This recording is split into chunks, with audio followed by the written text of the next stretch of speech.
podcast do texto brasileiro. Toda segunda-feira, com José Vitor Hack, Fábio Marquezini e Reinaldo Maximiano. Olá, tudo bem com você? Mais uma vez no ar o podcast do texto brasileiro. Hoje eu estou aqui com meu amigo Reinaldo Maximiano e tem um tema muito legal, um tema que nos dá orgulho. Hoje nós vamos falar sobre cinema, vamos falar sobre teatro, televisão, sobre uma pessoa que é muito importante na arte dramática brasileira, o senhor Wagner Moura. É isso mesmo, Reinaldo Maximiano? Tudo bom? Boa tarde a todas e todos, bom dia, né? Bom dia, boa tarde, boa noite.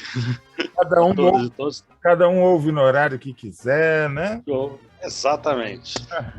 Tudo bem, tudo jóia. E é isso mesmo, cara. Por que a gente está falando do Wagner Moura hoje? Por que ele é o nosso tema? Ele deu uma entrevista na segunda-feira, dia 1, né, para o Roda Viva.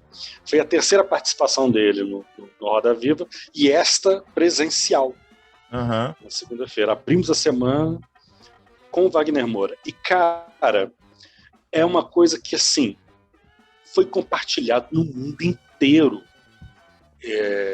As falas que ele, né, os depoimentos que ele deu no Roda Viva foram compartilhados no mundo inteiro. As pessoas repercutiram isso com tanta força, porque o cara é tão lúcido que ele consegue fazer a gente entender, né, que a cadeia de produção do audiovisual, que hoje está, ele até diz que não existe, né, quem mais sofre é a pessoa que vai vender pipoca na porta do cinema, a moça do catering lá da gravação.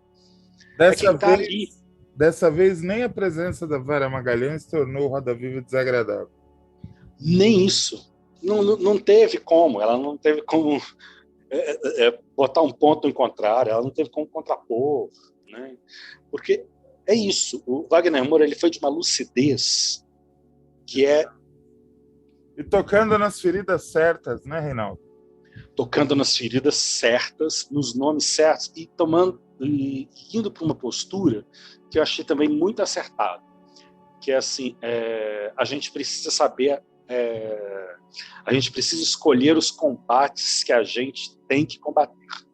Então, assim, quando ele foi questionado sobre a Fundação Palmares, né, então, assim, não quero falar, não vou falar, não falo desse assunto, não falo dessa pessoa. Assim como o próprio secretário de Cultura, né? Ele fala exatamente a mesma coisa, né? De que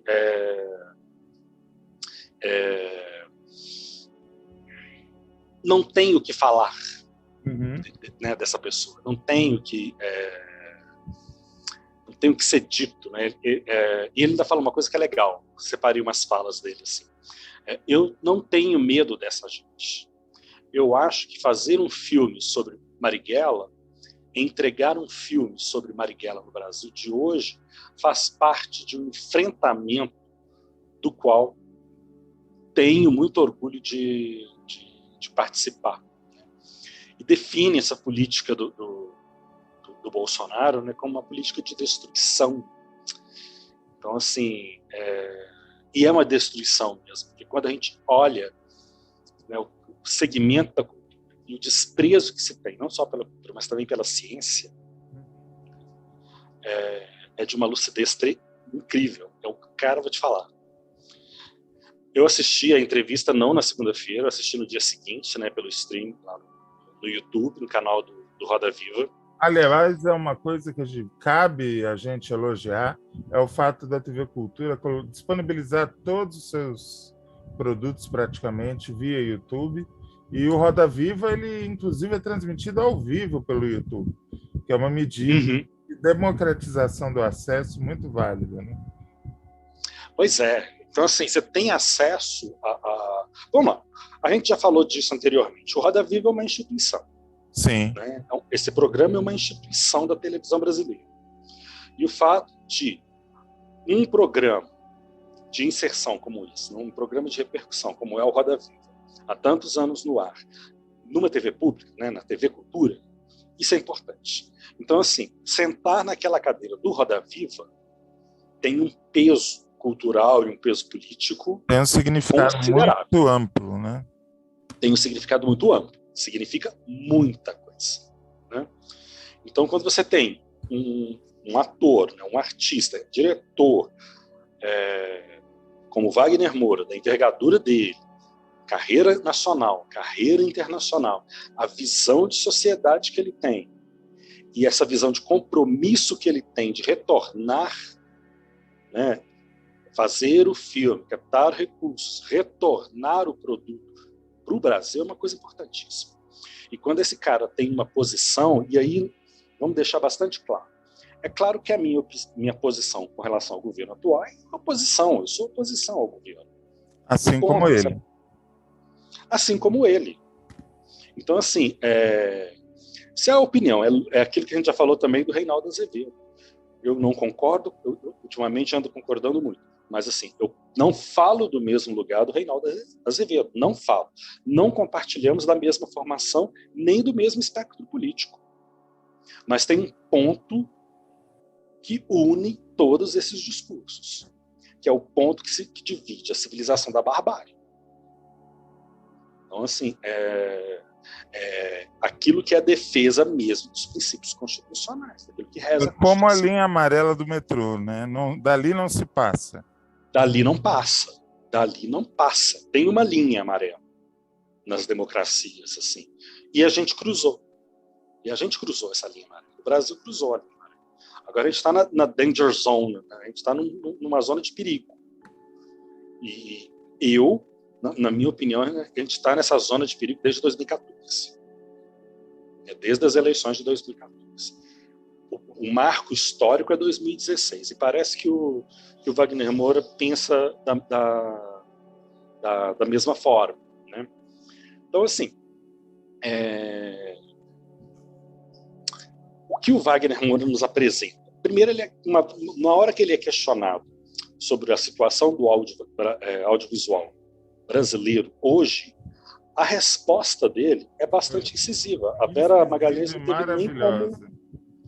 Assim, não existe. Não existe. Então, assim, foi a desconstrução total, é um governo de destruição. Ela não tem nem como rebater, né? Porque normalmente ela teria como fazer isso, né? E mesmo os outros entrevistadores, né, ele fala uma coisa que é assim, é um momento agora de retomar a democracia no Brasil. Então, assim, se a gente cruzou a linha amarela, agora está na hora de voltar para trás dela. A gente já viu que a coisa não foi legal. O governo Bolsonaro não é um governo de construção, é um governo de destruição. Vamos lembrar que já completou uma semana da não existência do Bolsa Família.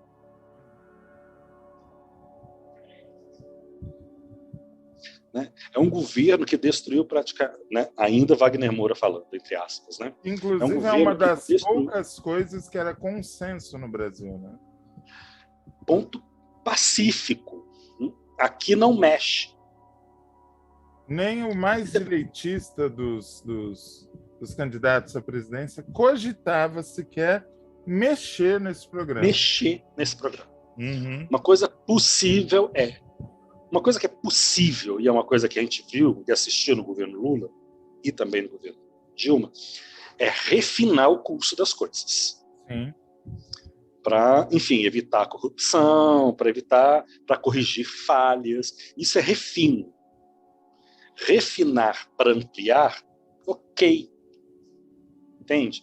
Agora, vir com a desculpa de ampliar sem refino e deixar já uma semana a gente aí num suspense de tem Bolsa Família nesse país ou não tem Bolsa Família.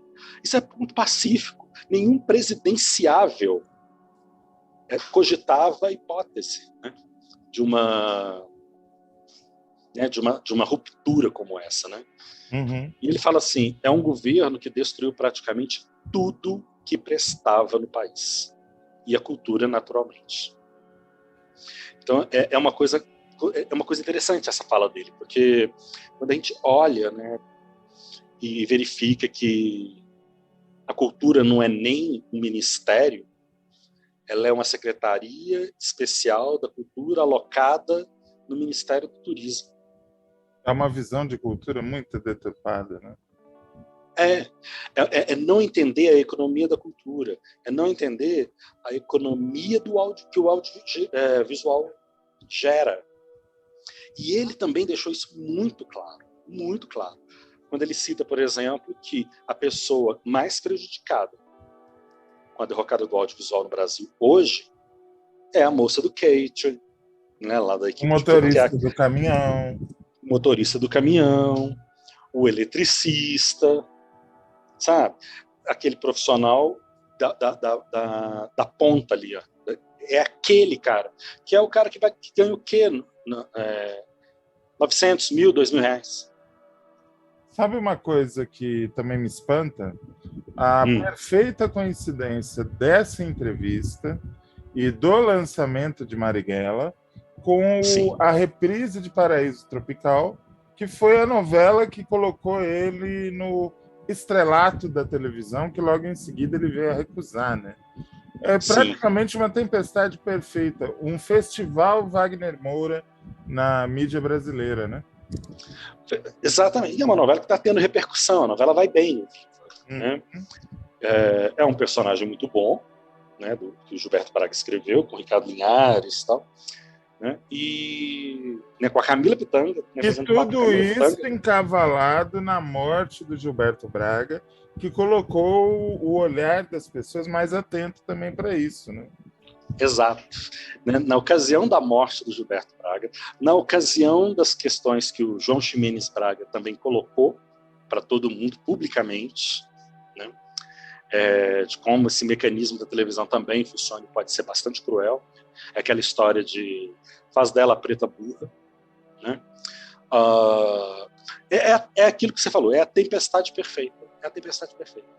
E aí, assim, só agora que nós temos acesso a Marighella. Só agora. O filme já rodou o mundo, o filme já rodou os festivais, o filme já é aclamado. Um caso clássico de censura, embora vivamos, entre aspas, numa democracia. Né? Numa democracia, que talvez seja a pior forma de censura, ou a pior forma de ditadura que possa existir. Porque ela se traveste de constitucionalidade. Né? Ela se traveste da legalidade das coisas. Né? O que ele fala do Sérgio Camargo e do Mário Frias, né? É assim, eu não vou comentar. Eu não tenho nenhum respeito por nenhuma declaração que venha de qualquer pessoa que faça parte desse governo. Que maravilha. Nem desse cara, aquele outro cara da secretaria. Não vou comentar, porque não respeito. A gente precisa escolher os combates. Maravilhoso. Né? E o Mário Frias respondeu, né? Assim, não sinto nada além de desprezo por esse sujeito patético que bate palma para bandido. Ele está fazendo uma referência ao Marighella. Né? O filme é exatamente do Marighella. Que assim, tô louco para assistir, tô doido para ver esse filme. Porque a expectativa é muito grande, a gente está desde 2019 esperando esse filme chegar. Tem muita expectativa, porque o elenco também é muito bom. Né? E talvez, né, daquilo que a gente conhece do Seu Jorge, né, ele deve estar naquela situação da crise. Né? Das coisas assim, porra, o que está acontecendo? Né? Por conta de uma série de posicionamentos que ele assumiu também no passado. Não digo que não é um artista legal, é um artista incrível. É um ator extraordinário, um cantor muito competente, compositor, musicista. Ok, mas teve realmente uns posicionamentos meio esquisitos, né? Mas assim, acho que essa lucidez de a gente precisa escolher os combates, ela vem num momento muito certo mesmo. A gente está em novembro, mês começando, foi a entrevista que abre o mês de novembro, foi no dia 1º. Ela traz coisas da política, isso que eu acho muito legal nessa entrevista, porque ali estamos falando de audiovisual, mas nós estamos falando da política. E nós estamos falando de uma política que gera empregos, de uma política que gera visibilidade lá fora.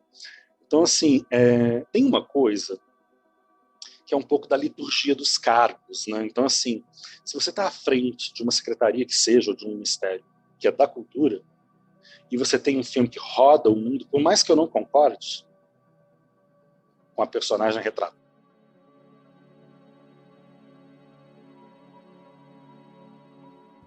Sim, porque o Ministério é da Cultura do Brasil. O Ministério não é da cultura de direita, da cultura de esquerda, ou sabe-se lá de onde que É seja. talento brasileiro. Ou seja, como não é o posicionamento do secretário especial de cultura, desculpa, mas assim, não é um posicionamento adequado à liturgia do cargo que ele ocupa. Não é inteligente, tampouco elegante. Tampouco elegante. Então, assim, não é inteligente, tampouco elegante. Mínimo de diplomacia. Bem ou mal, o nome está sendo, né, concordando, né, discordando, não concordo com essa corrente, não sei o quê. Ok, mas é o nome brasileiro que está lá fora. É talento brasileiro que está lá fora. Né? E olha como é que a tempestade é perfeita. Né? É na semana da COP26, é na semana que ainda se repercute lá a reunião do G20 na Itália, né? Todas as ações do presidente ali na Europa, a ausência dele na COP26, você definiu muito bem. A entrevista veio na tempestade perfeita. É a turbulência necessária. Porque ele está falando, né, ele diz coisas, Wagner Moura, que todos nós estamos falando, né, assim, meio que no escuro, mas nós estamos falando as mesmas coisas, só que a voz dele faz barulho. Uhum. A voz dele alcança outros lugares que a nossa aqui tem um alcance limitado, tem um alcance X. A dele não. A dele tem um alcance internacional. E ele vem fazendo esse posicionamento desde o lançamento do filme lá fora. Ele deu uma entrevista na Alemanha, em 2019, que foi, sim, exatamente no momento da posse do Bolsonaro, né, exatamente no início do governo. O Wagner Moura dá uma entrevista e dá depoimentos assim, duríssimos, né, sobre a democracia no Brasil. E uma coisa na época impressionante, que eu acho que você deve concordar, é que é impressionante como todos os grandes nomes da nossa cultura, que tem projeção internacional, são contra esse governo. Anitta que está num momento agora luminoso nos Estados Unidos, volta e meia se posiciona contra. Paulo Coelho, que é um dos escritores mais famosos do mundo, volta e meia... Escritor brasileiro super traduzido lá fora. Exato, volta e meia está dando pau no governo no Twitter, já falou sobre isso, inclusive na TV. Wagner Moura, que faz cinema lá fora. Sônia Braga vive falando mal do governo. Ou seja, eles não encontraram um aliado de projeção internacional que os defenda, né? Não encontraram. E é uma coisa que faz pensar, porque, de repente, essas cabeças, por exemplo, a Anitta tem sido cobrada já há muito tempo. Né? A pressão foi muito forte em cima dela. Né? Ela tinha que se posicionar num determinado momento. Assim. E a gente vê, eu acompanho muito no Twitter sempre esqueço o nome dele, e ele é bom, eu gosto tanto dele, um ator da Globo, que fez namorado do Julinho em Tititi Babaioff. Armando Babaioff. Armando Babaioff. Cara, ele tem uns posicionamentos. Agora que eu estava lembrando, Armando Babaioff fez essa com a Vera Fischer. Uhum. A Primeira Noite de um Homem. Primeira Noite de um Homem. Isso mesmo. Era ele. Então, assim, o cara está todo dia no Twitter. E todo dia ele está repercutindo alguma notícia e se posicionando muito claramente. Assim. Então você vê, até mesmo o pessoal do jornalismo, o pessoal do direito, o posicionamento que se tem. Né? Então, assim, cara, me parece que nós chegamos a 2022 com 2021 correndo. Porque eu acho que a metáfora é essa mesmo. A gente atravessou a linha amarela. A gente atravessou a linha amarela e viu que é perigoso. Agora, como é que reconstrói? Mas também não vai ser a primeira vez que a gente reconstrói alguma coisa nesse país. A gente sempre reconstrói. Então, assim... mas é duro. Como restabelecer um Bolsa Família? Como restabelecer as políticas do audiovisual? O papel da Ancine. A Folha de São Paulo, coisa de um mês, né, noticiando os impasses dentro da Ancine. E até a relutância das produtoras de trabalhar com filmes que têm lei de incentivo.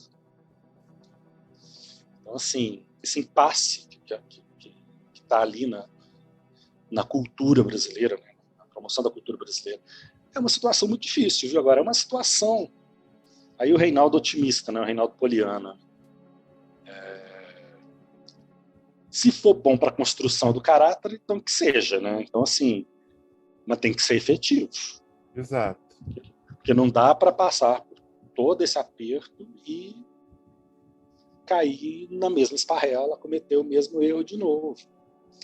Então, olha, para os meus alunos de jornalismo, eu recomendei a entrevista, recomendo para todo mundo. O bom da TV Cultura disponibilizar os programas é que você assiste quando puder, na hora que puder, fazendo as pausas que são necessárias, tal, enfim. Porque o programa é exibido na segunda-feira, mas ele repercute ao longo da semana. Uhum. Você vê, a gente teve repercussão das falas do Wagner Moura até quarta-feira. Lembrando que a gente teve um feriado. A gente teve um feriado na terça. E numa semana que fechou com a morte da Marília Mendonça. Né? Então foi uma semana curta e intensa. Né? Muito intensa. Né? O mês começou forte, né? O mês começou pesado. Mas é isso, é a possibilidade de você poder acessar novamente esse documento. Esse é um programa para guardar, né? Para ter ele em mãos. Daqui a uns 20 anos, a gente vai voltar nessa entrevista do Wagner. Quando a gente quiser relembrar como foram aqueles anos de caos, né? Os dias eram assim? Para a gente encerrar o programa falando do Wagner Moura, eu queria que você fizesse uma análise do Wagner em comparação à geração dele. Ele é de uma geração que tem excelentes atores, né? Temos o Murilo Benício, temos o Rodrigo Santoro, temos o Selton Mello, temos Lázaro Ramos, temos Vladimir Brista. É uma safra muito boa de gente, muito bacana. Você acha que ele é o melhor dessa geração ou devagar com Andor com Santa de Barro? Devagar com Andor, mas acho que ele talvez seja o nome. Tem o Santoro, né, o Rodrigo Santoro, que também tem projeção internacional. Assim. Mas me parece que o Wagner Moura alcançou uma coisa de um certo relevo quando se fala de Brasil. Assim. Ele me parece ser um cara que meio que resume uma coisa semelhante a Sônia Braga, saca? Não sei se eu estou exagerando também. Eu acho que ele tende a ocupar um lugar que hoje quem ocupa é o Caetano, né? Tudo que acontece no Brasil, a imprensa procura o Caetano para repercutir. Vai para cima do Caetano. Caetano, claro, o que você está achando do novo filme do fulano? Caetano, o que você está achando da nova novela? Caetano, o que você está achando do Bolsonaro? Tudo procuram o Caetano, né? Eu acho que o Wagner está se tornando esse cara. Acho que ele está se tornando esse cara e acho que, sim, essa geração dele é uma geração muito interessante. Ele vem junto do Lázaro Ramos e do Vladimir Brista, né? Os três são amigos, né? Eu, até por questões assim de militância e tal, eu vejo muita importância na figura do Lázaro Ramos.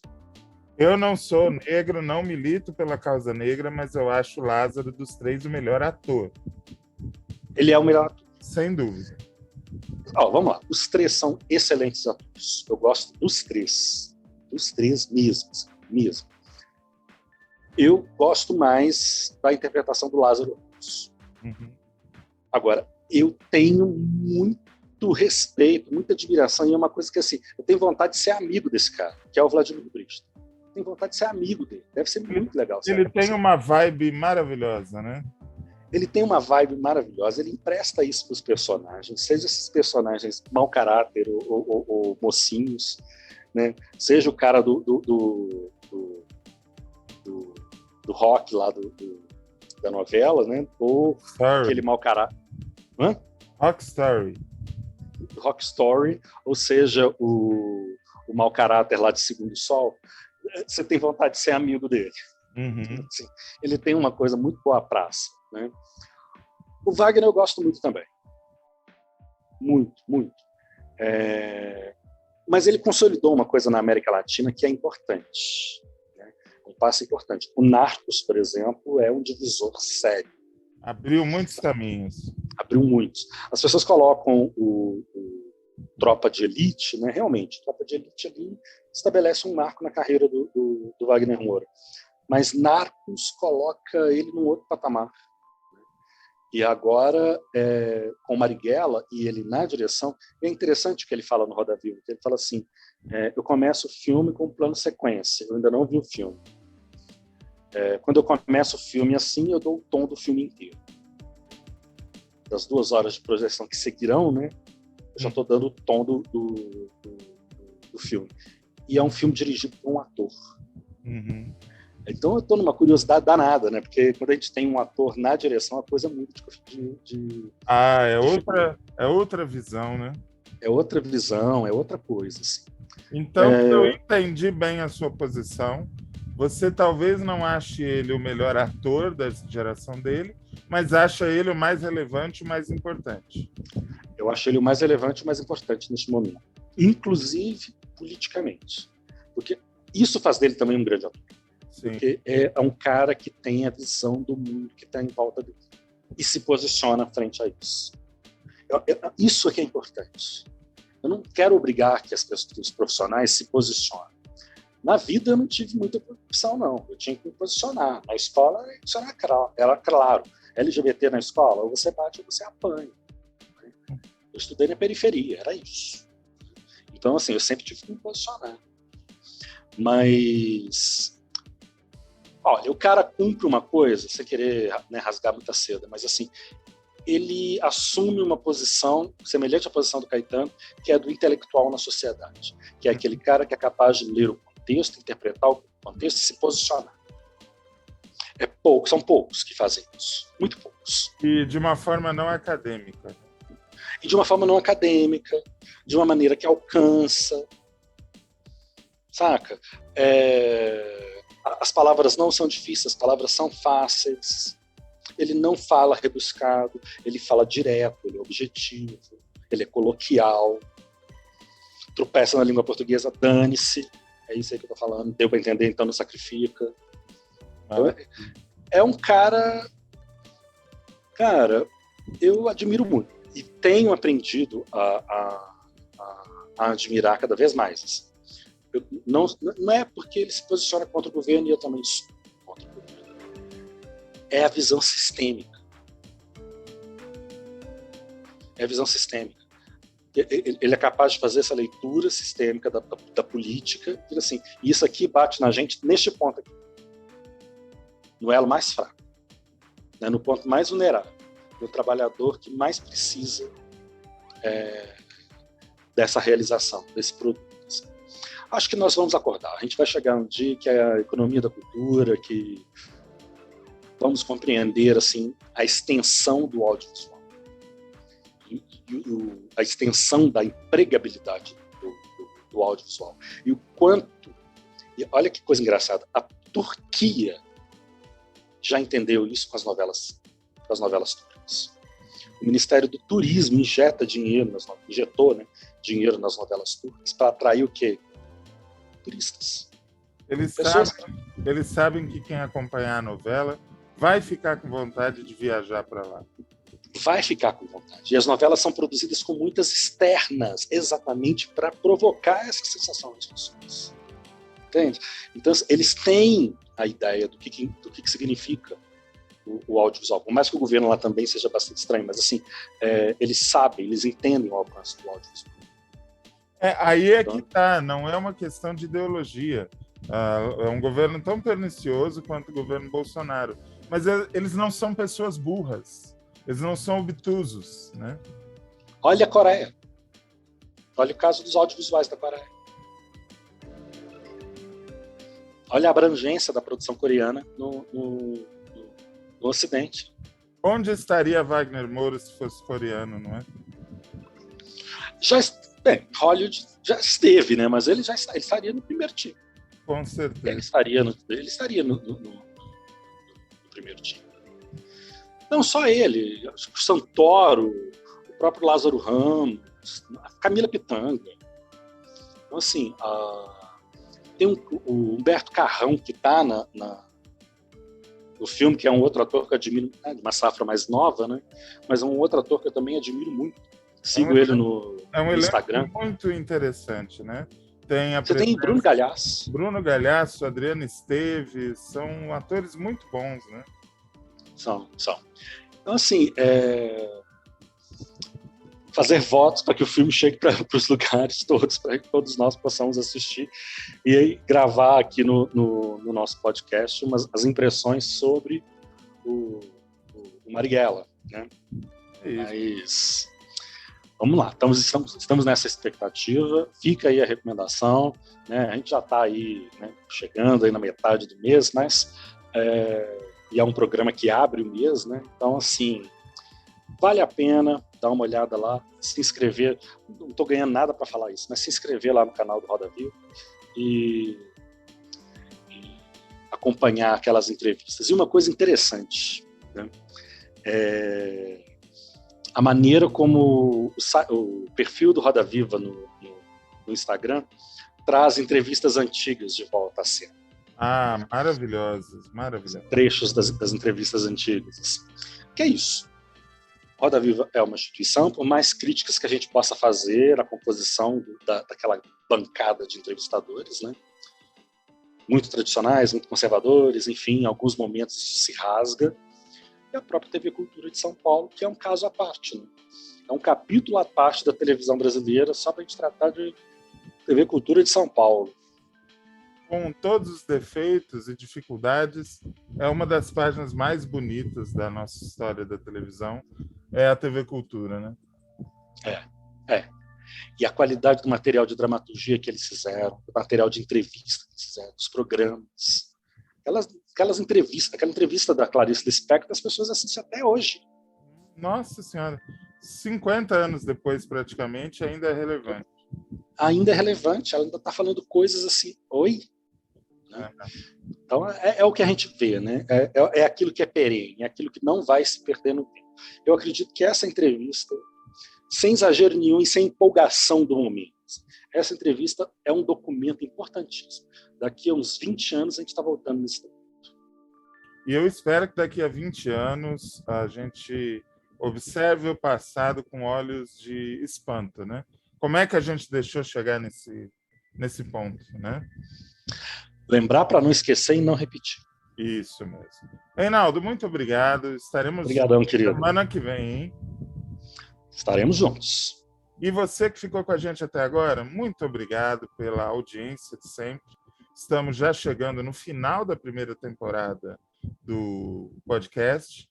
Faremos uma pausa durante os primeiros meses do ano, mas eu espero que você esteja com a gente ainda até o final do ano, onde teremos episódios novos toda segunda-feira. Beijo, abraço, aperto de mão. Tchau, tchau.